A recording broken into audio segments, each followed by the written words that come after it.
ତ ହେଲୋ ଭାଇ ମାନେ ଆପଣ ସବୁ କେମିତି ଅଛନ୍ତି ଭଲରେ ଥିବେ। ଆଜିର ଟପିକ ର ଭିଡିଓ ଏବେ ହ୍ୟାଙ୍ଗ ପ୍ରୋବ୍ଲେମ ଭିଡିଓଟି।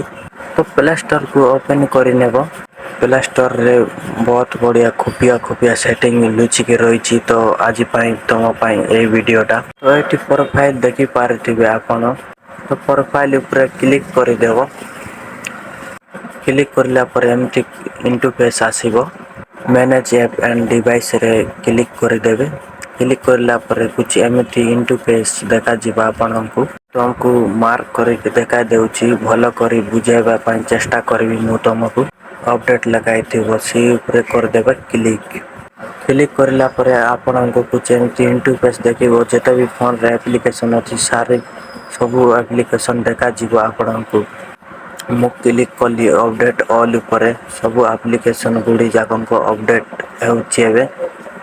ଆପଣଙ୍କର ବି ଅପଡେଟ୍ ଅଲ୍ ଦେଖାଉଛି ହେଲେ ସେଇଟାକୁ ଅପଡେଟ୍ ଅଲ୍ ଉପରେ କ୍ଲିକ୍ କରିଦେବେ ତ ସବୁ ଅପଡେଟ୍ ଯେଉଁଟା ଆପ୍ଲିକେସନରେ ହେଉଥିବ ତ ଷ୍ଟପ୍ ହେଇଯିବ ଅପଡେଟ୍ ହେବ ନାହିଁ ଆପଣଙ୍କର ଫୋନ୍ ବି ହ୍ୟାଙ୍ଗ କରିବ ନାହିଁ।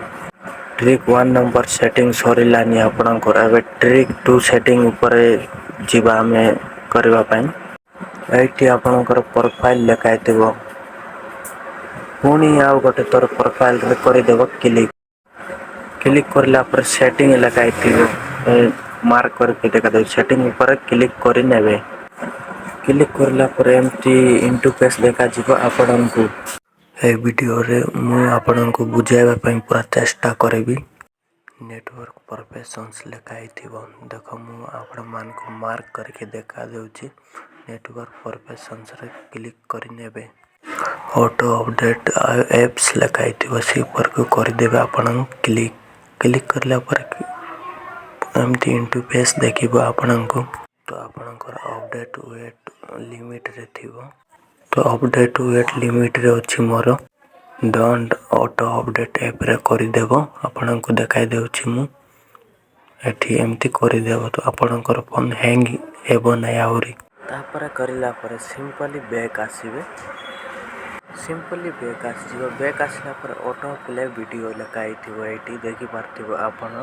ତ ଆପଣଙ୍କର ଥିବ ଅଟୋ ପ୍ଲେ ଭିଡ଼ିଓରେ ଆପଣ ଦେଖିପାରୁଥିବେ ଭିଡ଼ିଓରେ ଆପଣଙ୍କର ଲେଖା ହେଇଥିବ ଅଟୋ ପ୍ଲେ ଭିଡ଼ିଓରେ ଥିବ। ଡୋଣ୍ଟ ଅଟୋ ପ୍ଲେ ଭିଡ଼ିଓରେ ଆପଣ କ୍ଲିକ୍ କରିବେ। ଡୋଣ୍ଟ ଅଟୋ ପ୍ଲେ ଭିଡ଼ିଓରେ କ୍ଲିକ୍ କରିଲା ପରେ ଓକେ କରିଦେବେ। ତ ଭାଇମାନେ ଆମର ଭିଡ଼ିଓ ପସନ୍ଦ ଆସିଲା ଆପଣଙ୍କୁ ତ ଭିଡ଼ିଓକୁ ଗୋଟେ ଲାଇକ୍ କରିକି ସେୟାର ବି କରିଦେବେ ତମ ସାଙ୍ଗମାନଙ୍କ ପାଖରେ। ଆଉ ମୋର ଚ୍ୟାନେଲକୁ ଏମିତି ଭିଡ଼ିଓ ଦେଖିବା ପାଇଁ ସବସ୍କ୍ରାଇବ୍ ବି କରିନେବେ। ଆଉ ଗୋଟେ ନ୍ୟୁ ଭିଡ଼ିଓରେ ମିଳିବା।